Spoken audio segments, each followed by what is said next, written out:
guys! Before we get on with the show, we need to give a special BKFK thanks to our latest Patreon supporters.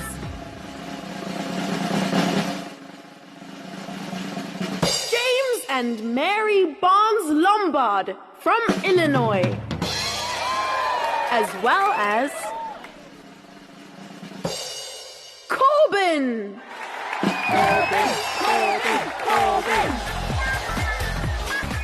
Patreon supporters, we could not do this without you. Hope you enjoy your special Patreon stories. But that's not all. We recently received a really special email and video from Phoebe, Herbie, Tony, and Helen. Thank you guys. That was the best email we've ever received.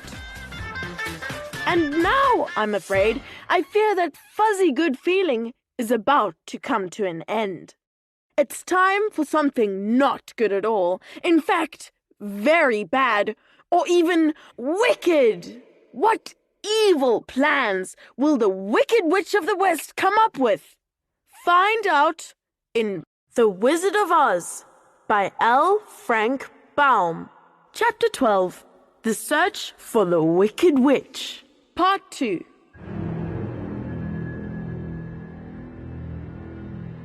There was, in the witch's cupboard, a golden cap with a circle of diamonds and rubies running around it. This golden cap had a charm. Whoever owned it could call 3 times upon the winged monkeys who would obey any order they were given. But no person could command these strange creatures more than 3 times. Twice already, the Wicked Witch had used the charm of the cap. Once was when she had made the Winkies her slaves and set herself to rule over their country. The winged monkeys had helped her do this. The second time was when she had fought against the great Oz himself and driven him out of the land of the West.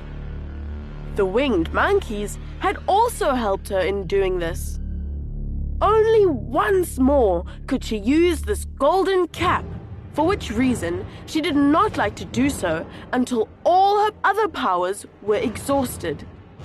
But now that her fierce wolves and her wild crows and her stinging bees were gone, and her slaves had been scared away by the cowardly lion, she saw there was only one way left to destroy Dorothy and her friends.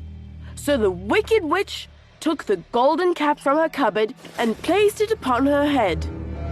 Then she stood upon her left foot and said slowly, "Epi! Peppy! Kaki!" Next, she stood up on her right foot and said, "Hello! Hello! Hello!" After this, she stood upon both feet and cried in a loud voice, "Zizzy! Zazzy! Zizzy!" Now the charm began to work. The sky was darkened and a low, rumbling sound was heard in the air. There was a rushing of many wings, a great chattering and laughing, and the sun came out of the dark sky to show the Wicked Witch surrounded by a crowd of monkeys, each with a pair of immense and powerful wings on his shoulders. One, much bigger than the others, seemed to be their leader. He flew close to the witch and said, "You have called us for the 3rd and last time. What do you command?" "Go to the strangers who are within my land and destroy them all, except the lion. Bring that beast to me, for I have a mind to harness him like a horse and make him work." "Your command shall be obeyed," said the leader. Then, with a great deal of chattering and noise, the winged monkeys flew away to the place where Dorothy and her friends were walking. Some of the monkeys seized the Tin Woodman and carried him through the air until they were over a country thickly covered with sharp rocks. Here, they dropped the poor woodman. He fell a great distance to the rocks, where he lay so battered and dented that he could neither move nor groan. Others of the monkeys caught the Scarecrow and with their long fingers pulled all the straw out of his clothes and head. They made his hat and boots and clothes into a small bundle and threw it into the top branches of a tall tree. The remaining monkeys threw pieces of stout rope around the lion and wound many coils about his body and head and legs until he was unable to bite or scratch or struggle in any way. Then they lifted him up and flew away with him to the witch's castle, where he was placed in a small yard with a high iron fence around it so that he could not escape. But Dorothy, they did not harm at all. She stood with Toto in her arms, watching the sad fate of her comrades and thinking it would soon be her turn. The leader of the winged monkeys flew up to her, his long, hairy arms stretched out and his ugly face grinning terribly. But he saw the mark of the good witch's kiss upon her forehead and stopped short, motioning the others not to touch her. "We dare not harm this little girl," He said to them, "for she is protected by the power of good, and that is greater than the power of evil. All we can do is to carry her to the castle of the Wicked Witch and leave her there." So, carefully and gently, they lifted Dorothy in their arms and carried her swiftly through the air until they came to the castle, where they set her down upon the front doorstep. Then the leader said to the witch, "We have obeyed you as far as we were able. The Tin Woodman and the Scarecrow are destroyed, and the lion is tied up in your yard. The little girl we dare not harm, or the dog she carries in her arms. Your power over our band is now ended, and you will never see us again." Then all the winged monkeys, with much laughing and chattering and noise, flew into the air and were soon out of sight. The Wicked Witch was both surprised and worried when she saw the mark on Dorothy's forehead, for she knew well that neither the winged monkeys nor she herself dare hurt the girl in any way. She looked down at Dorothy's feet and, seeing the silver shoes, began to tremble with fear, for she knew what a powerful charm belonged to them. At first, the witch was tempted to run away from Dorothy, but she happened to look into the child's eyes and saw how simple the soul behind them was, and that the little girl did not know of the wonderful power the silver shoes gave her. So the Wicked Witch laughed to herself and thought, I can still make her my slave, for she does not know how to use her power. Then she said to Dorothy, harshly and severely, Come with me and see that you mind everything I tell you. If you do not, I will make an end of you, as I did of the Tin Woodman and the Scarecrow. Dorothy followed her through many of the beautiful rooms in her castle until they came to the kitchen, where the witch bade her clean the pots and kettles and sweep the floor and keep the fire fed with wood.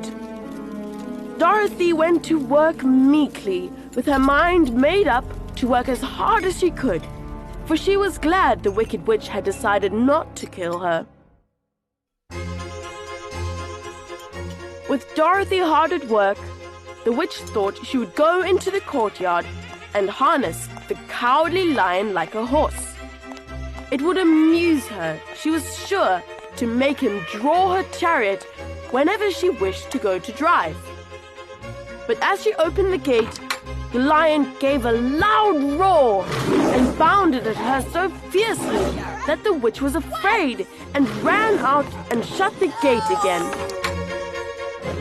If I cannot harness you, said the witch to the lion, speaking through the bars of the gate, I can starve you.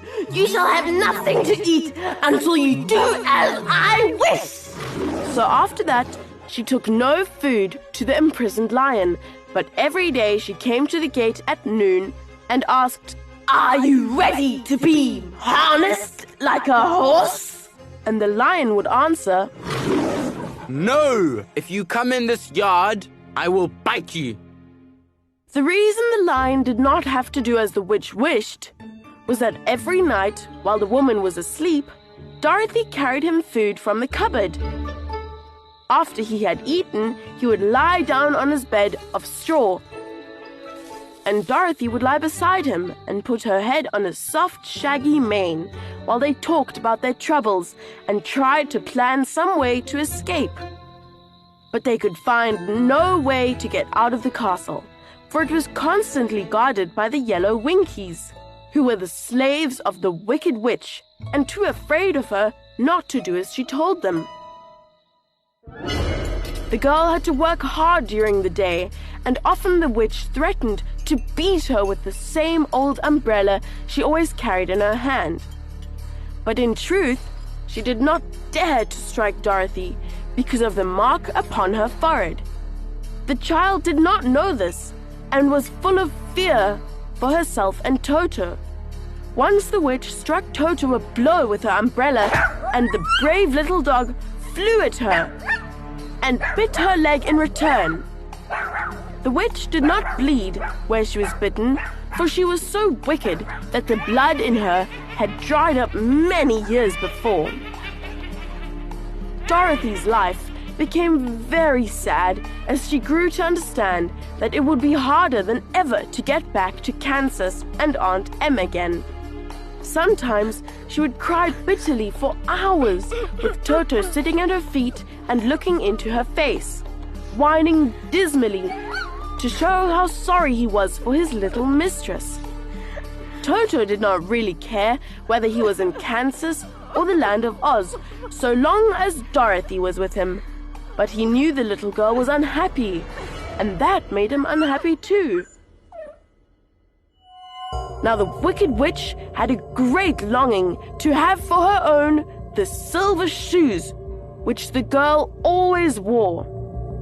Her bees and her crows and her wolves were lying in heaps and drying up, and she had used up all the power of the golden cap. But if she could only get a hold of the silver shoes, they would give her more power than all other things she had lost. She watched Dorothy carefully to see if she ever took off her shoes, thinking she might steal them. But the child was so proud of her pretty shoes that she never took them off, except at night, when she took her bath.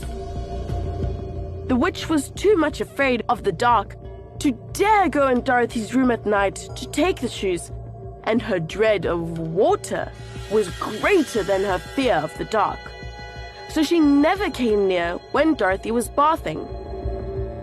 Indeed, the old witch never touched water, nor ever let water touch her in any way. But the wicked creature was very cunning, and she finally thought of a trick that would give her what she wanted. She placed a bar of iron in the middle of the kitchen floor, and then by her magic arts made the iron invisible to human eyes, so that when Dorothy walked across the floor, she stumbled over the bar, not being able to see it, and fell at full length. She was not much hurt, but in her fall, one of her silver shoes came off, and before she could reach it, the witch had snatched it away and put it on her own skinny foot. The wicked woman was greatly pleased with the success of her trick, For as long as she had one of the shoes, she owned half the power of their charm, and Dorothy could not use it against her, even had she known how to do so. The little girl, seeing she had lost one of her pretty shoes, grew angry and said to the witch, "Give me back my shoe." I will not, for it is now my shoe and not yours. You are a wicked creature. You have no right to take my shoe from me. I shall keep it just the same. said the witch, laughing at her. And someday I shall get the other one from you too. This made Dorothy so very angry that she picked up the bucket of water that stood near and dashed it over the witch, wetting her from head to foot. Instantly, the wicked woman gave a loud cry of fear, and then, as Dorothy looked at her in wonder, the witch began to shrink and fall away. See what you have done! In a minute, I shall melt away! I am very sorry indeed, said Dorothy, who was truly frightened to see the witch actually melting away like brown sugar before her very eyes. Didn't you know water would be the end of me? Asked the witch in a wailing, despairing voice. Of course not. How should I? Well, in a few minutes I shall be all melted, and you will have the castle to yourself. I have been wicked in my day, but I never thought a little girl like you would ever be able to melt me and end my wicked deeds. Look out! Here I go! With these words, the witch fell down in a brown, melted, shapeless mass and began to spread over the clean boards of the kitchen floor. Seeing that she had really melted away to nothing, Dorothy drew another bucket of water and threw it over the mess. She then swept it all out the door. After picking up the silver shoe, which was all that was left of the old woman, she cleaned and dried it with a cloth and put it on her foot again. Then, being at last free to do as she chose, she ran out to the courtyard to tell the lion that the Wicked Witch of the West had come to an end, and that they were no longer prisoners in a strange land.